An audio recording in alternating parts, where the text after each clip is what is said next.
Hi, it's Steve Hargadon, and welcome to Library 2.015, our 5th annual library conference with Dr. Sandra Hirsh giving the opening keynote.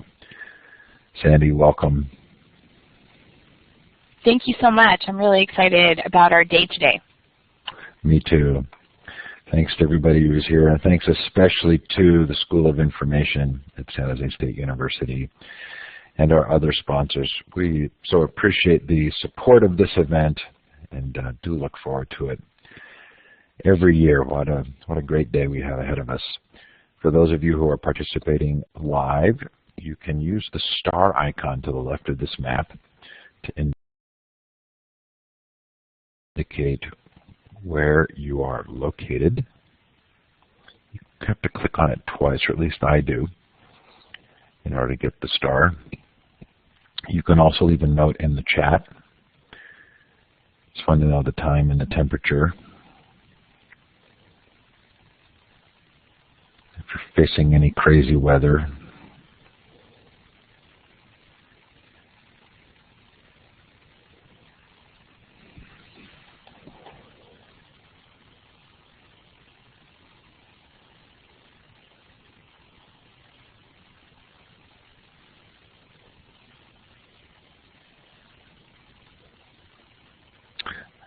The map will change over the course of the day, you'll notice, as different time zones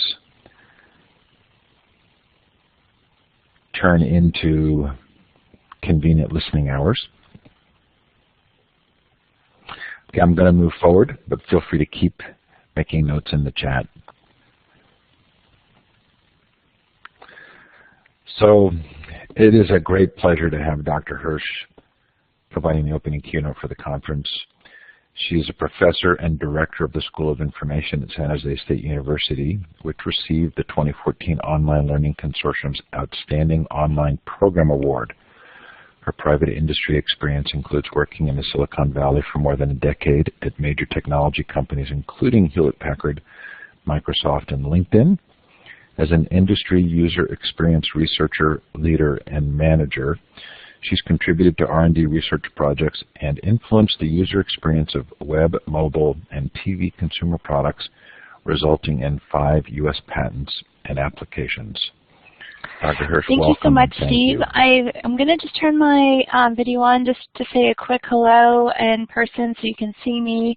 I may turn it off if it looks like it's going to cause some video lag, but I just wanted to welcome all of you. As the co-chair of the Library 2.015 conference, I am really excited to deliver this opening keynote talk at this 5th annual conference that we have been hosting. It has been such a pleasure working with Steve over the past 5 years, and also to build this really rich community of information professionals from all around the world to participate today in this event. So I'd like to welcome you to this conference.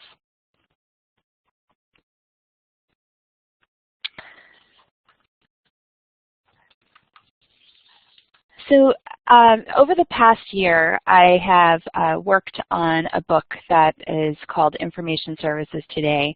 And through this experience, I had the opportunity of working with 40 leading global scholars and professionals from all around the world to contribute to this book, and looked at a lot of recent trends reports. And what I want to do today with this presentation is to address some of the current and emerging trends that I have seen as a result of working on this book, and look at these emerging trends that are impacting diverse information environments today. So we're going to take a look at providing some insight into the tools, skills, and competencies required of information professionals, and also look at why information services is more important today than ever before in addressing the complex trends presented by the ever-changing information environment. So specifically, we're going to address trends that impact the global information economy, information organizations, and the information profession, and also look at the implications that these trends have for information organizations and professionals, and also look at some of the tools and strategies that professionals can use to lead to their success in this changing environment. So I'm going to go ahead and turn off the video now, just to make sure that I'm not creating any lag. Over the first 2 decades of the 21st century, we've witnessed epic transformations within the information landscape. We've seen that information organizations have continuously evolved with these changes, and this has been evident with the evolution that we've seen in all different time periods as we've moved from scrolls to the codex, from card catalogs to online catalogs, from physical repositories to electronic databases, and from in-person reference services to virtual reference and access. These evolutionary trends from the past to the present pose really interesting questions for our profession. So some of these things that we might ask ourselves are, like, in what ways have information organizations adhered to more traditional models of information services? And how have technological, social, and organizational trends dramatically redefined the work that information professionals perform every day? And finally, what new demands will face information professionals in the future? These are some of the things that we're going to be taking a look at today. So exploring some of these important questions, Information Services Today, an introduction, starts out with an emphasis on how technology has exponentially changed both the role of information organizations and the professionals who work in them. And in addition to maintaining the integrity of information, how it is stored, accessed, and used, information professionals today must also be technologically knowledgeable and skilled in emerging technologies and their myriad of uses.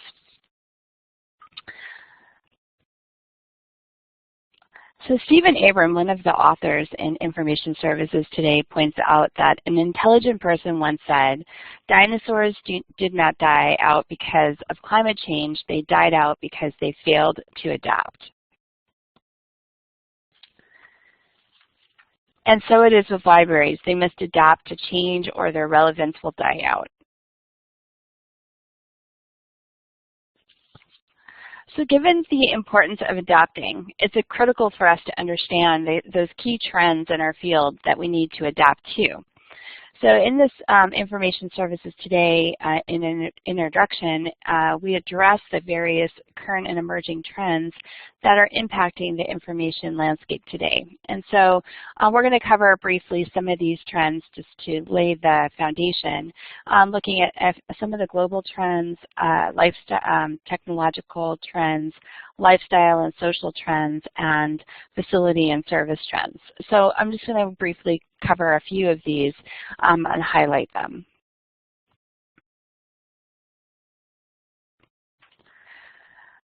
So looking first at global trends, in the 2013 IFLA Trends Report, that report forecasted that there were 5 key trends that will impact the global information markets and consequently libraries and information service organizations. And so these trends included the growth of new technologies such as mobile apps, tablet computing, and e-readers that are expanding and limiting who has access to information. Also, one of the trends was around online education, such as online education that's offered through MOOCs, those massive open online courses, and worldwide conferences, virtual ones like the one that you're attending today, and how this kind of online education will democratize and disrupt global learning. And we're seeing some of this happening already. And also, they identified a trend around privacy and data protection and how those boundaries are being redefined. Additionally, they identified how hyper-connected societies will listen to and empower new voices and groups. And also identified how the global information environment will be transformed by new technologies. When we take a look at these trend forecasts, the consequence of these trends is that there is a higher, more universal value for information literacy skills, a rapid expansion of online education resources, and also a proliferation of mobile devices and apps that will transform the global information economy.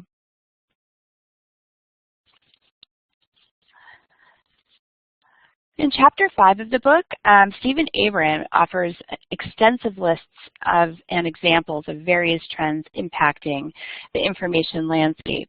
And so when we take a look, for example, at the lifestyle and societal trends, he identifies the critical issues, behaviors, and dynamics that impact both the needs and demands of the communities that information organizations serve today. So to highlight just a few of these, he identified accessibility as a key trend, especially the focus on providing equitable access to digital resources. He also talks about discretionary time deficit and also desired use of leisure time, which focuses on the lack of time and kind of the new preferences that people have and how they choose how to spend their leisure time. Another trend is around smart device expectations and how people have an increase in receiving and expecting information and resources to be accessible anytime from anywhere, and that they should be more like passive recipients of this kind of information. And then another trend was around how information users are increasingly web savvy, and that they have growing expectation and participation in a variety of internet-based activities, and that these users also have higher expectations of all types of information organizations regarding how they receive the information and what kind of information they get.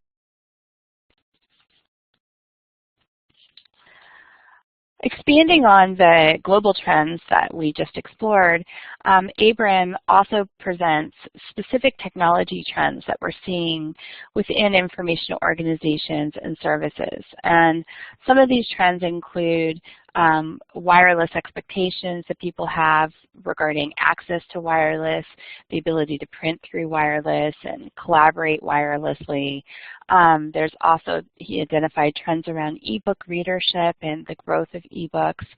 Also trends around user-created content and sharing, and the growth of use of 3D printers, just as examples, just to highlight a few of the kinds of technology trends he identified.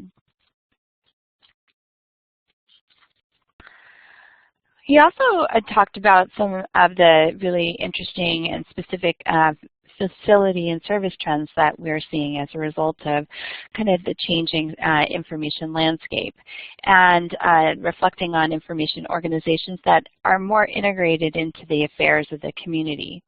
So these trends include the trend as libraries as destinations, which are tending to be organizations focused on planning and creating public spaces within the community, places where a community can come together to learn and to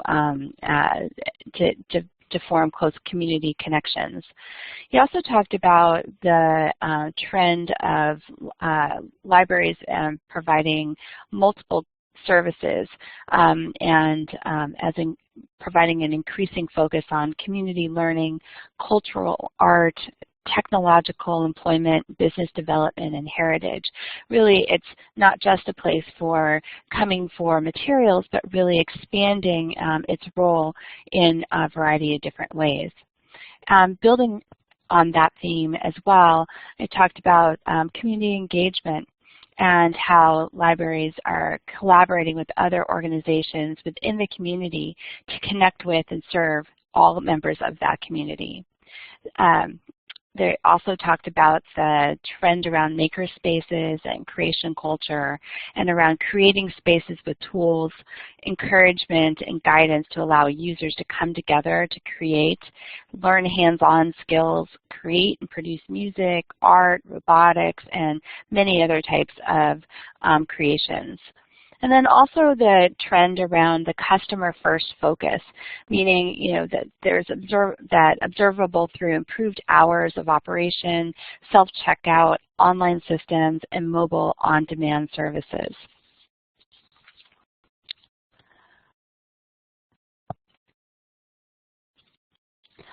So in addition to these trends, there are new issues that arise as technologies change that also have the potential to impact, change, and challenge information organizations. Examples of these new areas of focus and importance within the information landscape include infinite learning, data analytics, user experience, privacy, and cybersecurity. And information professionals who learn about how these trends impact the information community will become tomorrow's leaders, and that's why it's important for us to talk about and stay current with these trends. So we're going to explore just briefly each of these trends. So starting with infinite learning, in chapter 20 of the book, Paul Signorelli, the author of that chapter, devotes a whole chapter to this idea of infinite learning, which is defined as the ability to learn anytime and anywhere, and the role that information professionals play in supporting learners and communities using a range of technologies. Signorelli quotes Michael Stevens, who identified that across all types of libraries, the librarian as community learning connector and collaborator might support learners on a platform that offers endless opportunities. So some examples of infinite learning include formal learning, informal learning, synchronous and asynchronous learning, mobile learning, blended learning. And Signorelli highlights that information professionals have a bright future in collaborating to meet the infinite lifelong learning needs of the communities that they serve. So it's really about what you as an information professional need to do in terms of expanding your learning and continuing to evolve, and also how you can support your communities and moving forward their own infinite learning opportunities as well. So data analytics is another emerging area and is directly related to assessment within the information environment. And Cheryl Stenstrom, author of Chapter 28, Demonstrating Value Assessment, indicated that regardless of whether one is assessing an information organization or information service, strong research skills are paramount. With more data available than ever, information professionals must know what data sources are important and be able to critically assess data gathered from a variety of sources. So this data analytics is a critical emerging issue for information organization, as it really helps organizations make decisions, demonstrate their value, and also answer complex questions for the field.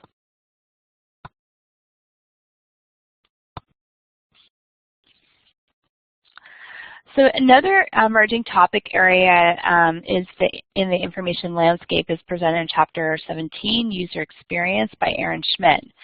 User experience design is defined as an unparalleled framework for thinking about and improving any type of information organization of any size. So user experience, and this is an area that I personally worked on at Microsoft and at LinkedIn, is an important area and can help information organizations answer the question, what is the purpose of our organization and what sort of services should we provide? So Aaron Schmidt emphasizes that if information organizations are to remain relevant, trusted institutions, they must be usable and desirable. So he goes on to identify a number of different user experience techniques that are commonly used, including techniques like user safaris, where you can record observations about every encounter that the user experiences, or contextual inquiries, where you can observe specific behaviors of the user, or you can do usability testing, where you watch individuals complete tasks. To name a few, there are many other techniques that you can use as well. And so this user experience is an emerging issue that will be directly reflective in the resources and services that are accessed, requested, and needed within the information organization. And therefore, it's a critical issue for the future of the library. Privacy and security issues are a big topic and have been growing concerns for several years, but their potential impact on the information organization and users is still emerging and evolving and very critical.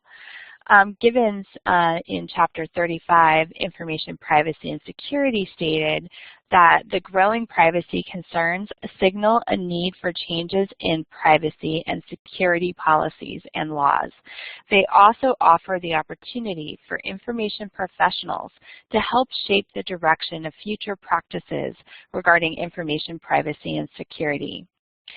So specific rules that information professionals will need to instill to protect privacy and cybersecurity include, but not limited to, implementing physical and virtual security measures throughout the organization's full spectrum of services that they're offered. It needs to be something that's thought carefully about in everything that we do. It also needs to another approach is to assess and preserve the confidentiality, integrity, and availability of data, and also to identify the ability and capacity of where information and communication systems may become threatened, and take measures to protect and defend that information. So the trends and emerging issues that I've been talking about will require all information professionals to remain forward-thinking for their organizations as well as for their own professional development. Each information organization will transform at their own pace, but to remain essentially relevant within the communities they serve, it's both mandatory and essential to maintain a clear vision of where they have been and where they are going.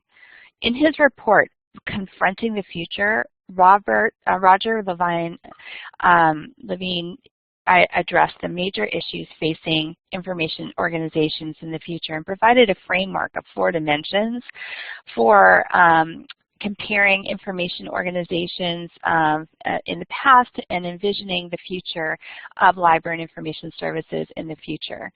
So when we look at this chart here, in the first dimension where you see physical to virtual, information organization is on a path moving from purely physical environment to a more completely virtual set of offerings in the future on this spectrum.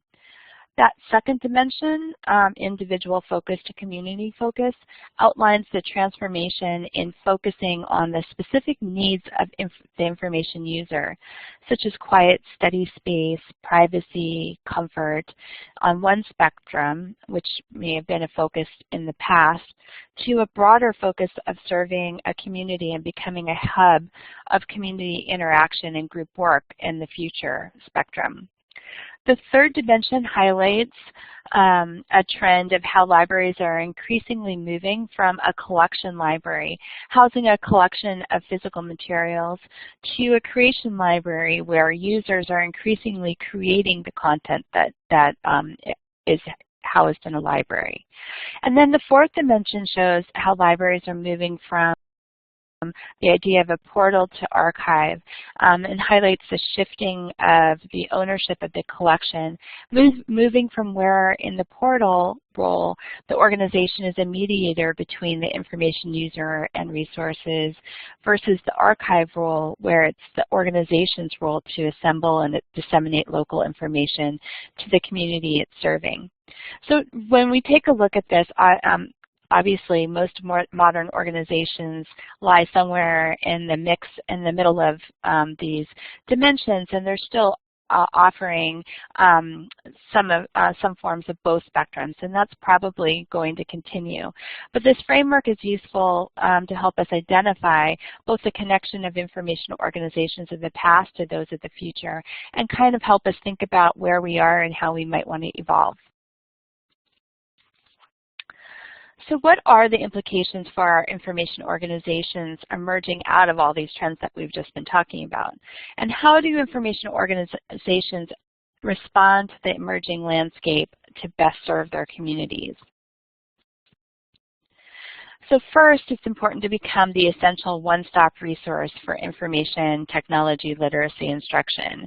And this requires focus on making your organization something like a literacy information center, with the need to offer courses on how to conduct basic searches on the internet, conduct a lesson in the library on how to search your library catalog system for resources by keywords, and demonstrating to a group of high school students how to find a book using call numbers. Even the smallest lesson will move them towards a greater understanding of how information is processed and received. Second, provide access to mobile and online learning resources. So it's important to ensure that you have knowledge not only of print resources, but that you own knowledge base that is fairly tech savvy. Ensure that these resources are linked to your organization's website when appropriate to ensure easier retrieval of those resources. Third, provide an environment of exploration and play to learn new technologies. We should always remember that our organizations are places of learning and exploration. Whoever comes through our doors is there to seek knowledge or explore a topic. We as information professionals are obligated to do everything in our powers to provide every user with an environment that's conducive to that. So the user should have access to the technology that's necessary for their exploration, and this can include computers, e-readers, gaming sessions, music recording stations, 3D printers. The opportunities are both endless and exciting. And I'm sure many of you are doing some creative things in your libraries, which you might want to share with us in the chat. So we've just been talking about and highlighting the implications of some of these emerging trends on information organizations, but what are the implications for information professionals, and what steps can information professionals take to better adapt to these trends?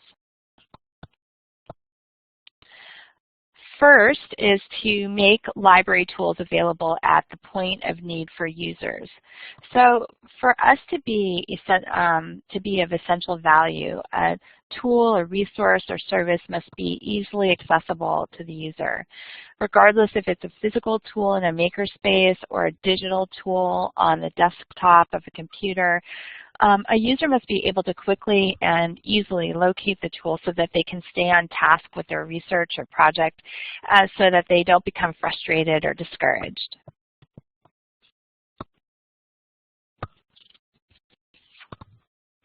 Second, we can develop initiatives that blend information and information literacy with social media. So as many of us know, social media is a virtual constant in our modern society. Social media platforms like Facebook, Twitter, and Snapchat have become popular ways for many of us to keep in touch with friends and families when we cannot visit or call on the phone. So harnessing such a powerful informal media outlet to communicate with a broader audience enhances the odds of generating a higher accessibility profile. And third, we need to enable users to interface with information in a natural and personalized manner. Information users must be able to comprehend the information that he or she has engaged with. Therefore, it's imperative that they be allowed to digest the information on their own, at their own pace, in their own way. It is our duty as the information professional to ensure that the user is able to comfortably interface with that piece of information undisturbed except when he or she requires assistance.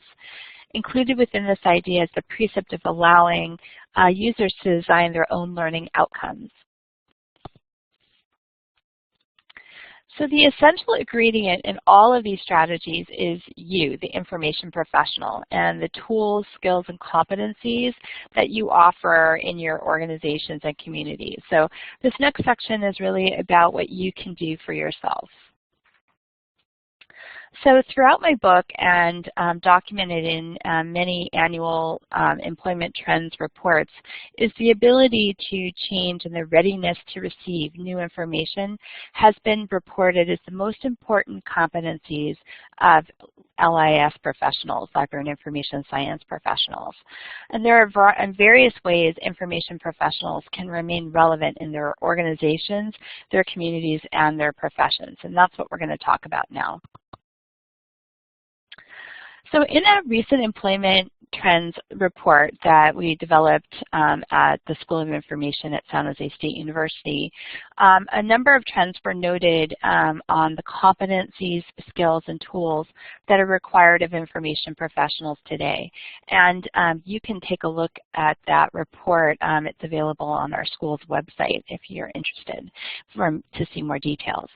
But some of these trends include technology skills, information and technology literacy instruction, the ability to enhance user experience, the importance of providing excellent customer service, having the skills to provide innovative outreach and programming, having the ability to navigate, describe, and preserve analog and digital content, and the ability to support remote and virtual research queries.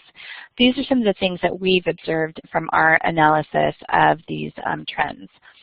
So following these employment trends is really an essential resource for information professionals to identify new trends, skills, and competencies that are required for you to remain competent and relevant throughout your careers. It also helps identify new skills, tools, and competencies that may need to be attained that you might actually need to put some focused attention around through professional development and advanced educational opportunities. And you can see on the slide that we have the link to that report if you're interested in more information. And I see Patrick also listed it. Thank you.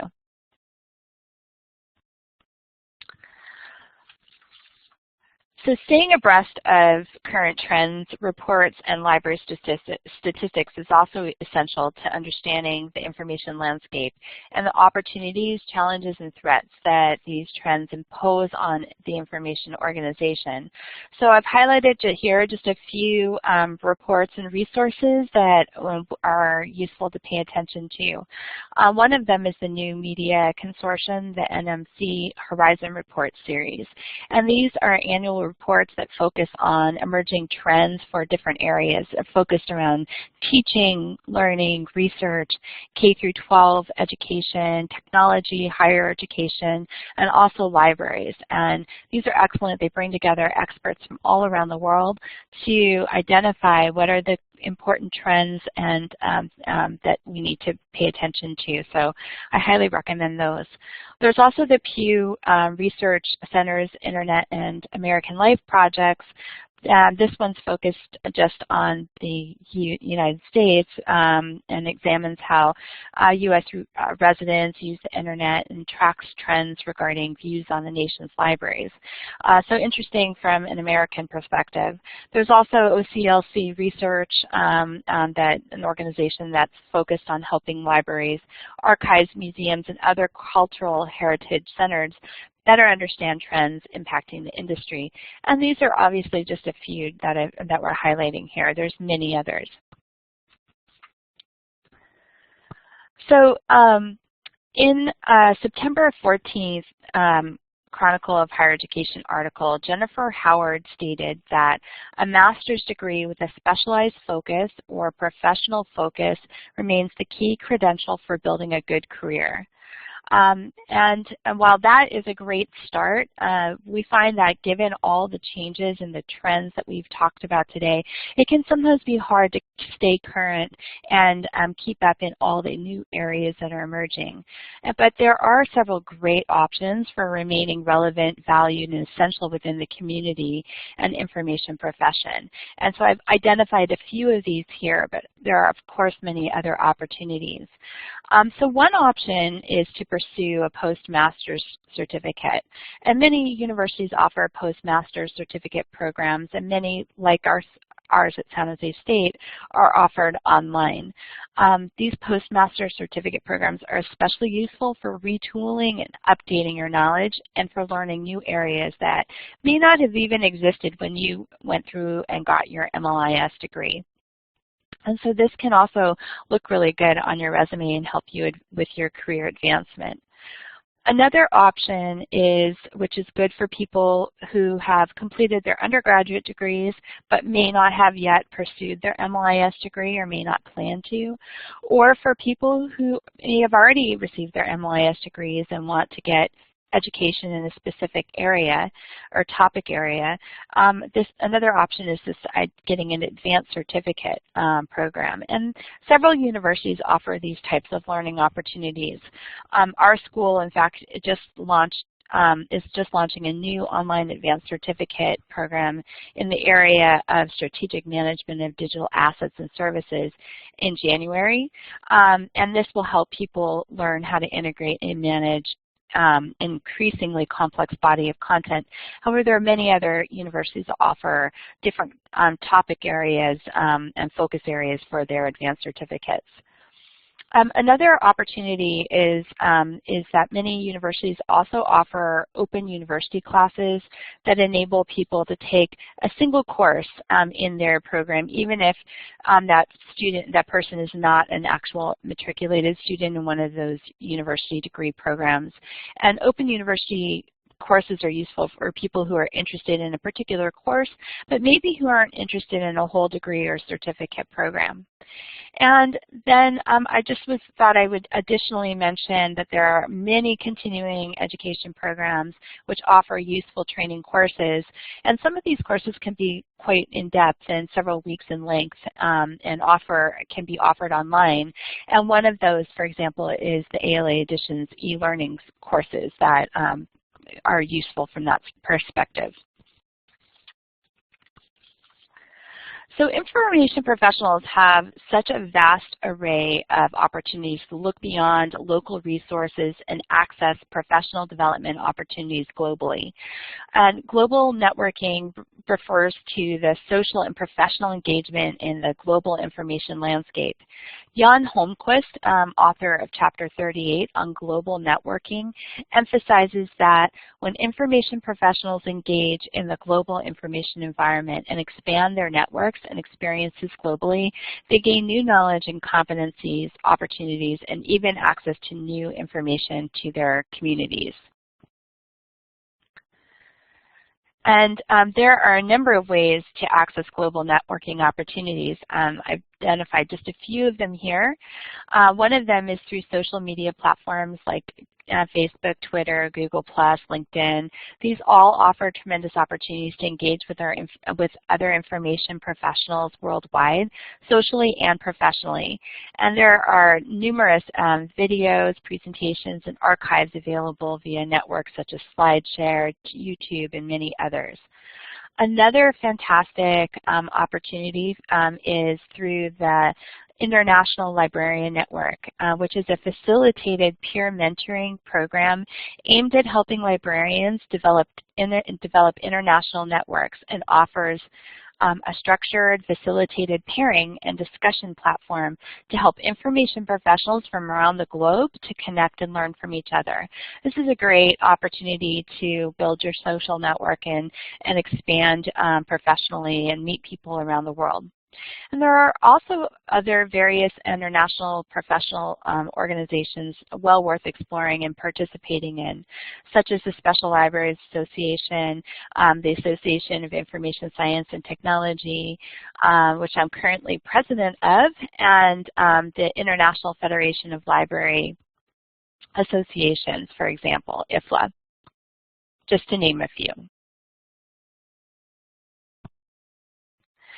There are also many professional development opportunities that allow information professionals to gain new knowledge and skills for free. Conferences like this one offer a tremendous opportunity to conveniently hear from worldwide experts on a variety of issues and topics in the information environment.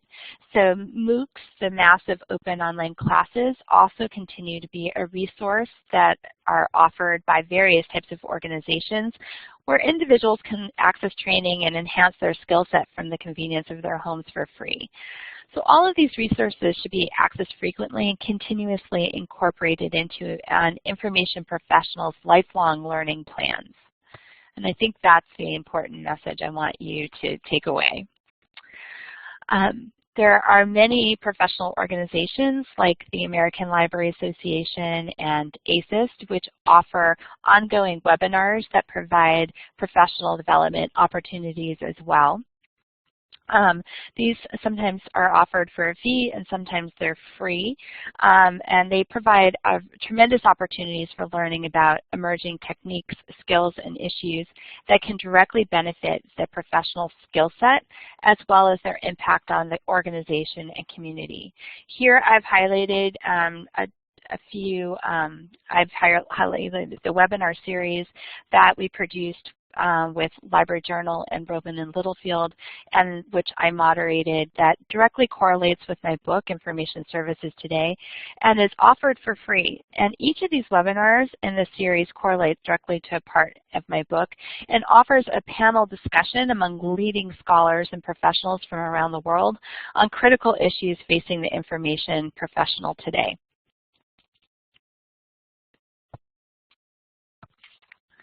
So throughout this presentation, I've gleaned from various highlights of my book, Information Services Today, an Introduction.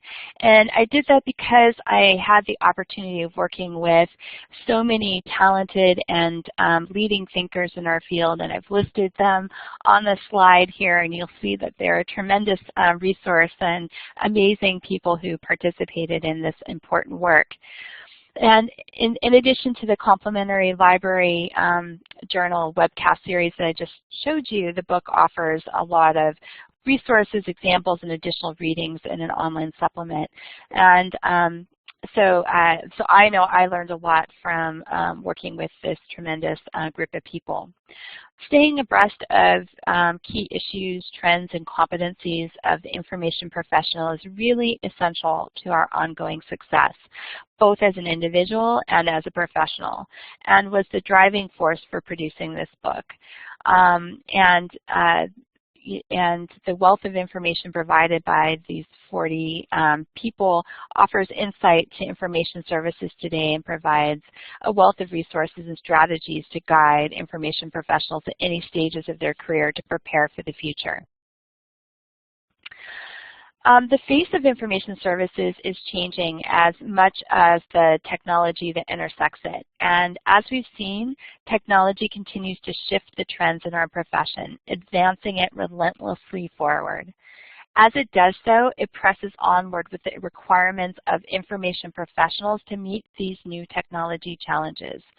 But I think the future is bright, and there are numerous reasons to believe that information professionals have a bright future in collaborating to meet the infinite lifelong learning needs within the communities they serve, for they are as much in need of infinite lifelong learning as everyone else within those communities.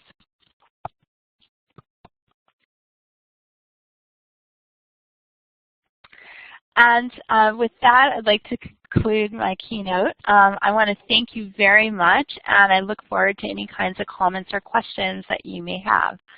I think I heard that there was thank you. That may have been someone trying to clap. Is there a hand up?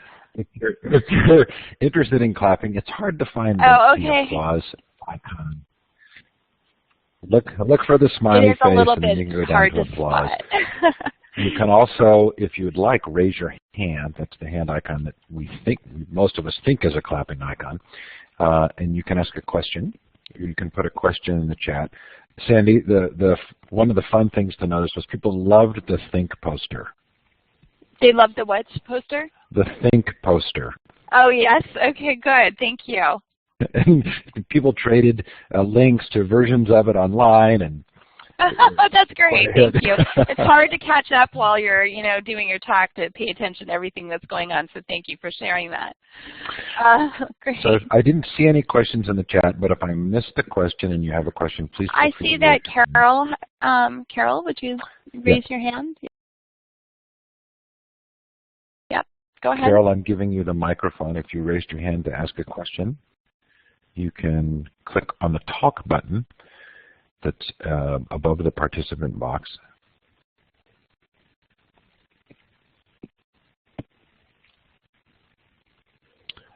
Carol, you can also put a note in the chat. You may have been applauding. Again, if anybody has a question, you can type it in the chat or you can raise your hand and we'll give you the microphone. And Carol Stanley, if you're there and you'd like to ask a question, we did give you microphone privileges. To turn your mic on, you click on the talk button.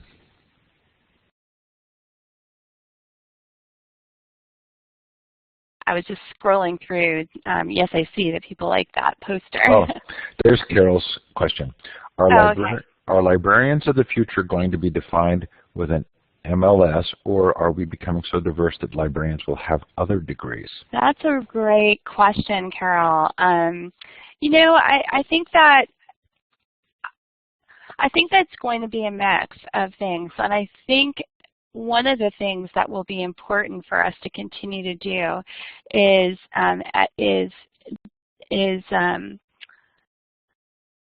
as information professionals who have the MLIS degree, I think it's important for us to continue to evolve and kind of rethink the kinds of knowledge that we bring to the table and the way that we operate within our communities. And I think that the MLIS degree will continue to be very relevant, but I think what is included in our MLIS degrees is changing. And that's why I focused the talk so much on that ongoing professional development, because I think that while the MLIS degree that you have, that we all have, is a good, strong foundation, there's so much more that needs to be added onto it to ensure that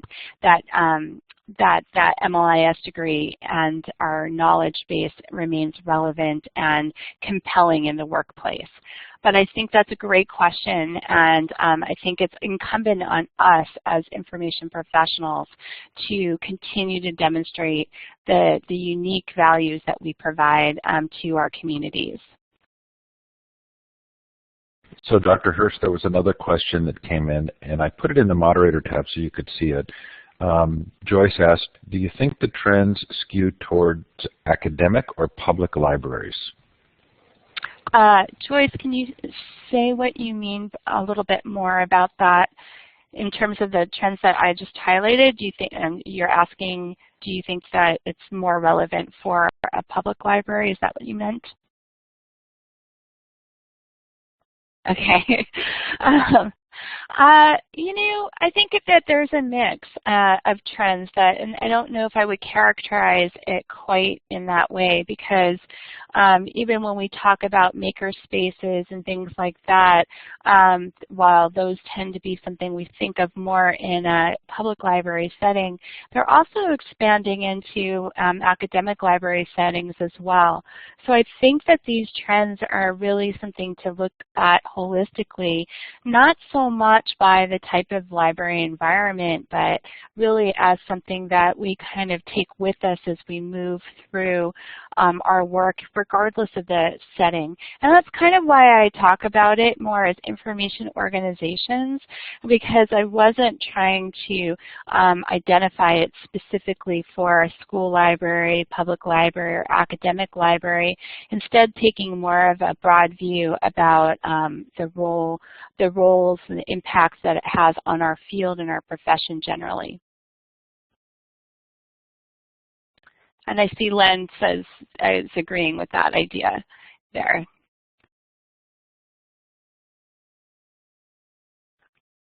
Steve, did I miss any other questions? I don't think so. Here's one from Carolina, Well, there's one from Renan and Carolina. Do you see those, or would you like me to read them? Oh, I see Carolina. Was there another one? Oh, Renan. Do you think there is a niche for special collections, rare books and manuscripts, librarians in the trends? That's a really good question.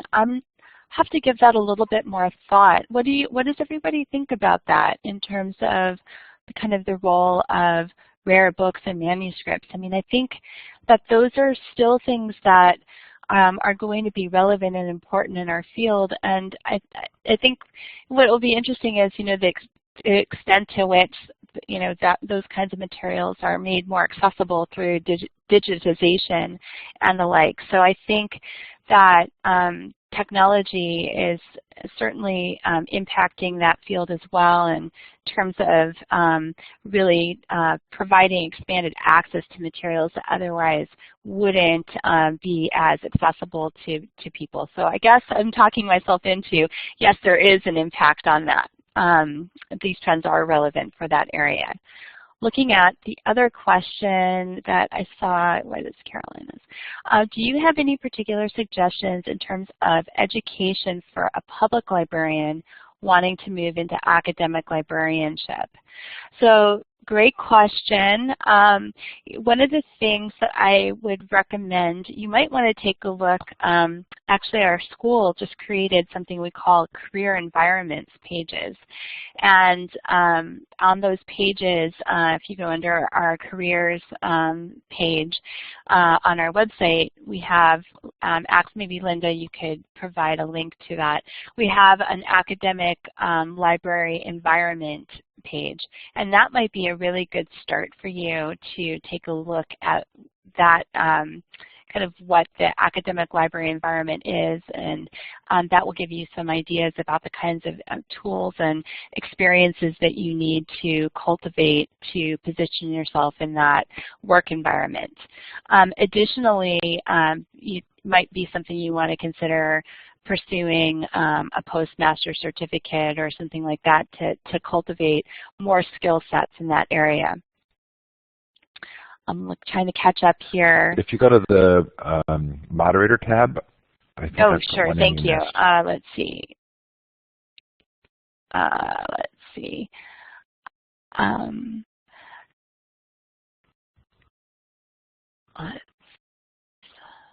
It's Marion says, budget cuts in my state have meant that school librarian positions are being eliminated. How can we best advocate for our positions?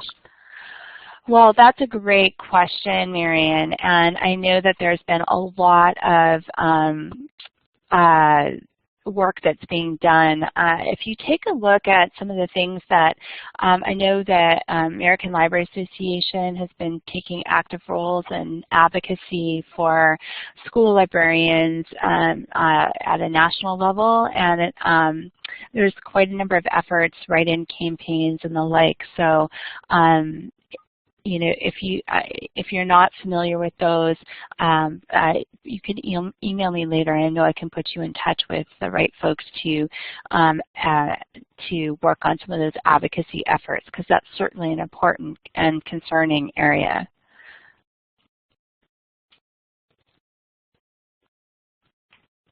So we probably still have time for one or two more questions. If you have a question for Dr. Hirsh, you can put it in the chat. Type it in, or you can raise your virtual hand. That's the third icon over the hand icon, and we'll give you the microphone.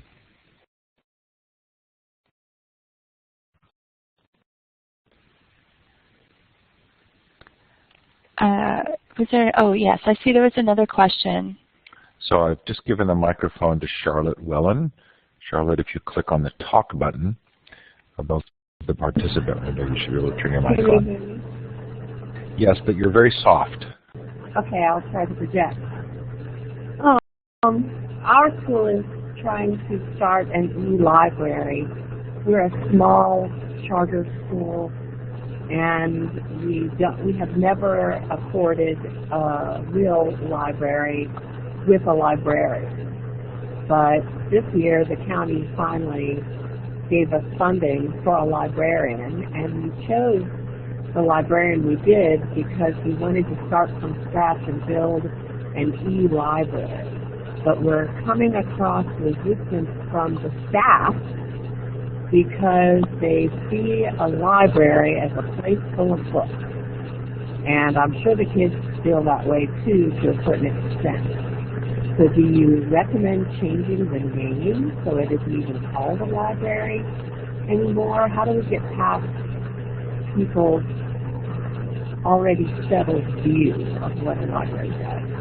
Can you say just a little bit more about what the concern is, so people don't like that it being called a library when it's an e-library? Is that the concern? I think they don't get it that a library is a shifting concept. I think they think of a library as a place with lines of books, rows of books, and maybe a computer or two. But an e-library where there aren't any rows of books feels strange to them, and we're just hearing resistance to that idea. Yeah, I think that that's an interesting challenge, and I'm not sure if other people on this have experienced similar challenges, and they might have some good tips. But it might be, and you may have already tried this, but again, focusing on the importance of the content and the information that is being provided and its uses, and that hopefully, sometimes it's evolution to bring the community along and to broaden people's understanding. So I think probably some training and some kind of sessions to work with the community might be helpful in communicating and sharing how the library is evolving and changing. And so maybe those will be some approaches. So I turned off Charlotte's microphone because of the background noise. But Charlotte, if you want to follow up, you can put a note in the chat and let us know. It is time for us to break. Dr. Hirsh, can we close? Yes, of course. And I just want to thank you all. This was a great discussion, and I hope that you have a fantastic day today. And it's been my pleasure talking with you today. So thank you, everyone. Have a great day. Thanks, Dr. Hirsh. Thanks to everybody for coming. I'm going to turn off the recording now, and we do end up kicking you out of the room so the recording can process, but it should be available on the recordings page within about 10 or 15 minutes. Take care. Have a fun rest of the day. 5 sessions coming up this next hour. Lots to choose from. Bye.